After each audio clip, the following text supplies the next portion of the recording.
కడప జిల్లా కలెక్టరేట్లో వీఆర్ఏలు పారిశుద్ధ్య పనులు చేశారు. అధికారులు వీఆర్ఏలతో పారిశుద్ధ్య పనులు చేయించడంపై తీవ్ర విమర్శలు వినిపిస్తున్నాయి. ఈ ఘటనపై వీఆర్ఏ యూనియన్ జిల్లా గౌరవాధ్యక్షులు మనోహర్ స్పందించారు. వీఆర్ఏలతో ఇలాంటి పనులు చేయించడం చట్టవిరుద్ధమని ఆయన స్పష్టం చేశారు. సుదూర ప్రాంతాల నుంచి వీఆర్ఏలను తీసుకొచ్చి పనులు చేయిస్తున్నారని ఆరోపించారు.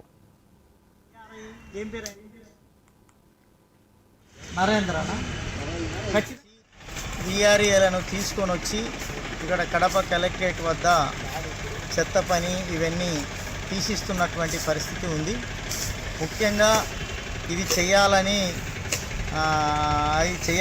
ఖచ్చితంగా చేయాలని ఆలోచన ఉన్నట్లు చాలా స్పష్టంగా కనపడతా ఉంది. ప్రధానంగా రెండో దానికి సంబంధించి ఇక్కడ పురుగో బుట్టో ఏదన్నా తీసేటప్పుడు జరిగితే ఇది అత్యంత ప్రమాదకరంగా ప్రాణానికి కూడా ప్రమాదం జరిగే అవకాశం ఉన్నది.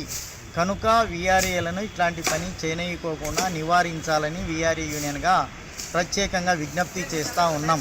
అంతేకాకుండా అందులో జిల్లా కలెక్టరేట్ ప్రధానంగా జిల్లా కలెక్టరేట్లోనే అంటే ఇతర పారిశుద్ధ కార్మికులతోనో ఇతరులతోనో లేకపోతే మున్సిపల్ వర్కర్లతోనో పని చేయించడం అది ఒక వేరే భాగం. కానీ వీఆర్ఏలనే ప్రత్యేకంగా తీసుకొచ్చి పని చేయించడం బాధాకరం. బహుశా ఇప్పుడు 1:30 అవుతుంది, వీళ్ళకి భోజనం కూడా ఇచ్చే పరిస్థితి కనపడడం లేదు.